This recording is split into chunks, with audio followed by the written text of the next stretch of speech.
যে যে খেতে চাও পাবদা কারি চলে এসো আমার বাড়ি। নমস্কার বন্ধুরা, ঘরকন্যা টুকিটাকিতে তোমাদের স্বাগত। আজকে আমি বানাতে চলেছি পাবদা কারি।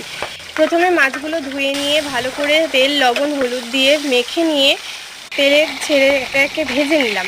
এরপরে মাছগুলো ভাজা হয়ে গেলে পেঁয়াজ কুচি, টমেটো কুচি, লঙ্কা কুচি দিয়ে ভালো করে সেগুলো ভেজে নিলাম।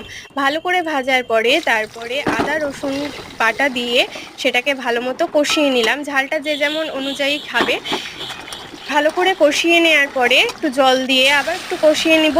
কষানোর পরে হলুদ গুঁড়ো, জিরে গুঁড়ো, ধনে গুঁড়ো, লবণ, চিনি দিয়ে ভালো করে আবার মশলাটাকে যতক্ষণ না কড়াইয়ে লেগে আসছে ততক্ষণ পর্যন্ত কষিয়ে নিতে হবে। তারপরে অনেকটা মতো জল দিয়ে ভালো করে মাছগুলো, এবার ভেজে রাখা মাছগুলোকে ভালো করে কড়াইয়ের মধ্যে দিয়ে ফুটিয়ে নেব। তারপরে নামানোর আগে গরম মশলা, মিট মশলা দিয়ে নামিয়ে নিলেই রেডি পাবদা।